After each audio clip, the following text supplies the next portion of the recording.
menghadirkan diri bersama keluarga untuk bisa mengikuti salat subuh berjamaah.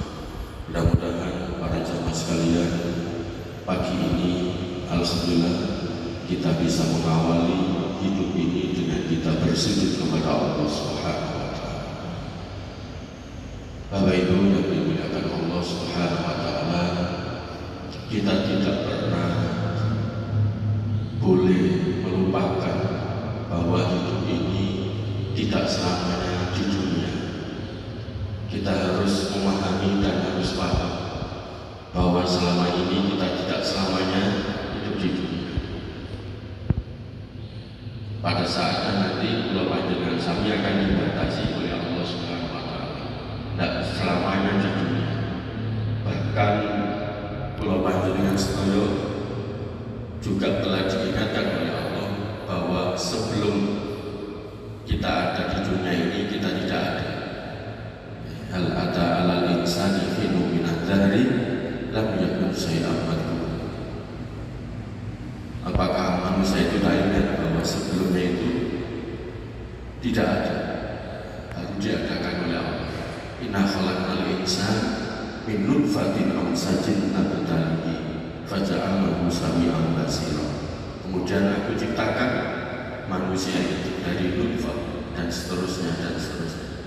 Intinya para jemaah sekalian, kalau panjenengan sami sebelum ada ini awalnya tidak ada, kemudian diciptakan oleh Allah.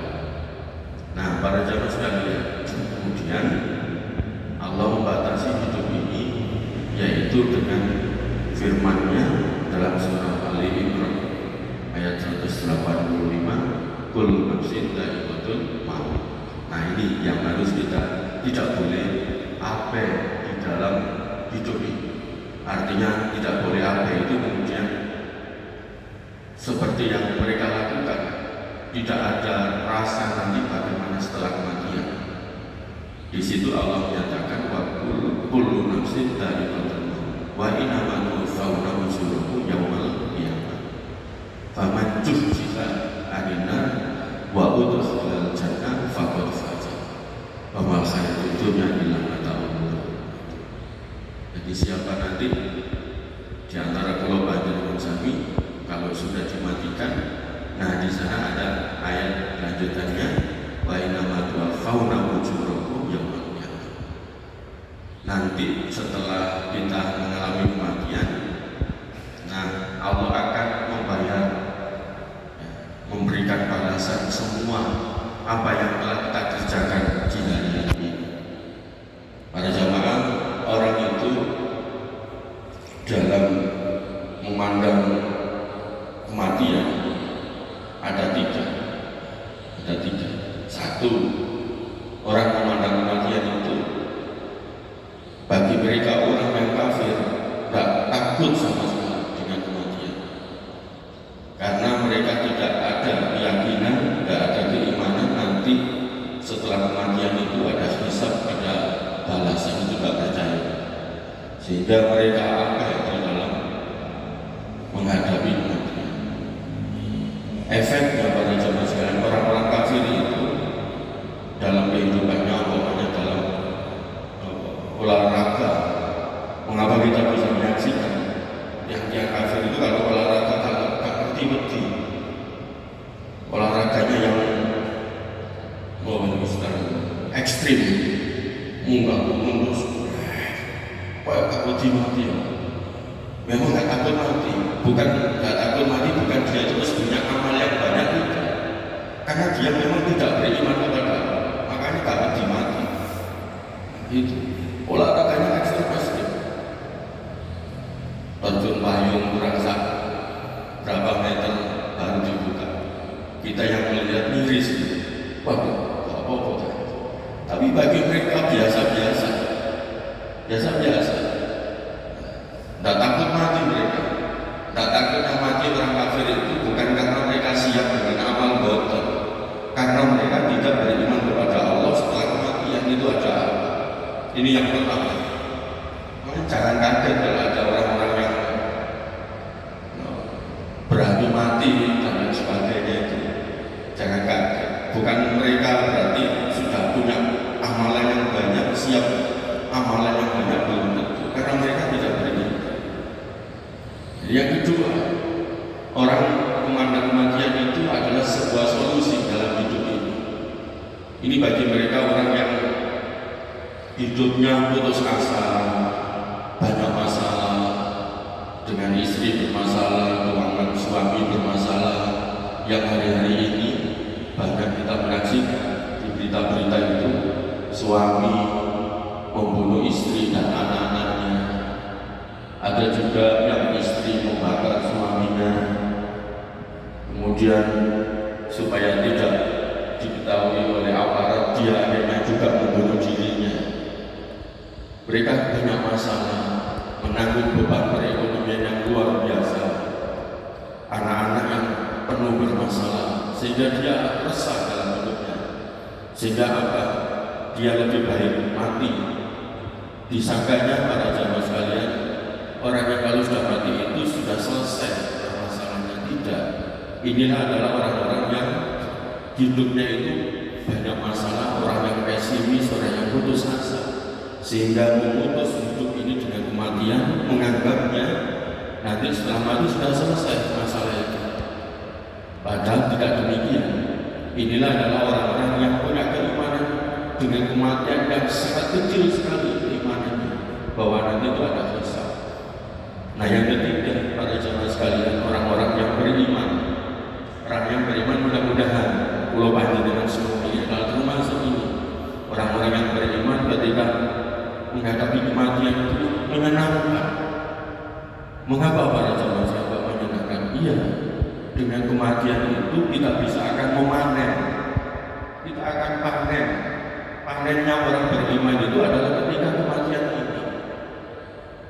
Apa saja yang kita lakukan hari-hari ini, nanti pada saatnya kita panen, kita akan mati setelah kita mengalami kematian. Maka orang-orang yang beriman itu senang kalau dia sudah diambil oleh Allah itu, karena nanti di situ ada menikmati panen yang beribadah selama ini. Yang selama ini kita sholat 2 rakaat sebelum subuh, kemudian subuhnya, begitu sampai kita ini tadi Pak Imamnya masih panjang, kita menikmati karena kesabaran kita, tidak menggerutu, tidak merasani, tidak mungat-mungat sopo imam tidak begitu, karena kita merasakan bahwa ini nanti kita akan memanennya setelah kita mengalami kematian. Sedekah yang kita berikan sedikit banyak juga nanti kita akan panen. Itu kesabaran yang diberikan oleh Allah kepada kita, mari kita jaga terus. Jangan sampai kita yang sudah beribadah kepada Allah, kemudian sholat malamnya terus dilakukan, sholat sunnahnya, qobliyah, ba'diyah terus kita lakukan, sunnah-sunnah yang lain kita teruskan. Itu hendaknya kita jaga. Jangan sampai kata-kata yang kita keluarkan dari orang-orang yang ahli ibadah, yang ahli tahajud, yang ahli puasa itu menyakitkan kepada orang lain, sehingga Rasulullah menyatakan dia adalah dalam. Kan ada pertanyaan, ya Rasulullah, ada orang itu ahli ibadah, ahli sholat, ahli puasa, ahli tahajud, tapi kata-katanya menyakitkan. Rasulullah mengatakan dia termasuk ahli neraka. Nah, itu benar-benar dengan kata-kata tidak sesuai dengan apa yang ada di dalam hatinya, tidak sesuai dengan yang dilakukan. Nah, para jemaah sekalian, hendaknya lupa dengan sambil sabar. Kata Al-Quran dalam surat Al-Insan itu, wa jazaa'u bima sabaru jannatan wa harira. Disebabkan karena kesabaran mereka, nanti akan mendapatkan jannah. Nah, itu surga, bangunan yang sangat besar, yang sangat luas, seluasnya langit dan bumi. Kita akan bisa masuk dengan modal apa? Beramal soleh. Itu modal kita untuk bisa masuk ke dalam surga yang luasnya bangunannya itu seluas langit dan bumi. Di dalamnya juga disiapkan berbagai macam luar Di dalam surga nanti para jemaah sekalian, muttaqiina fiha al-araik. Para penghuninya nanti di dalam surga itu muttaqiina al-araik. Mereka bersandaran di atas dipan-dipan yang sudah disiapkan oleh Allah, yang bahannya itu berasal dari emas dan perak. Beda dengan dipan buah dengan kami, maksimal dari besi atau dari kayu, karena sudah lama riak. Nanti di surga bagi kita orang yang beriman yang sabar tadi itu, muttaqiina alal ardi la yarawna fiha samsam wala jamharin. Di dalam surga nanti tidak ada terik panas matahari yang menghangat, tidak ada. Dan juga tidak ada dingin yang menusuk, tidak ada. Sejuk, bukan kedinginan, bukan kepanasan, enak. Yang tidak panas, yang tidak dingin. Tidak hanya itu, Badulilat alaihim bilaluha, badulilat kutufu adaluha. Pohon-pohonnya sangat indah. Tidak hanya pohon-pohonnya di situ, Allah juga mendekatkan buah-buahan sehingga bisa mudah untuk dipetik. Masya Allah, di hadis itu diterangkan pohon-pohon itu nanti mengikuti gerakan manusia. Yang kata buah-buahnya itu ketika manusia yang ada di dalam surga itu tidur, pohonnya itu ikut tidur, mendekat sekali dengan manusianya, dengan penghuninya. Ketika penghuni surga itu berdiri, pohon ini ikut berdiri. Wadulilat kutufuha adaluha. Masya Allah, nanti saya nggak bisa bayangkan kalau termasuk panjenengan sedaya seperti apa nanti pohon kok bisa nunduk, bisa berdiri, mengikuti apa yang kita inginkan. Nah, di dalam surat Al-Salat itu innal muttaqina fi dhilali wa uyun. Masya Allah, diterangkan Ulu wasroku hani'am bima kuntum ta'malun. Jelas nikmati hidangan-hidangan yang di dalam surga ini. Nopo bima kuntum ta'malun, yang disebabkan karena amal-amalmu dulu di dunia. Di dalam surat Al-Haqqah juga begitu. Fi jannatin aliyah, orang-orang yang menerima kitab catatannya itu nanti dengan tangan kanannya. Fi jannatin aliyah, di dalam surga yang sangat tinggi nikmatnya, kualitasnya. Kutufuha daniyah,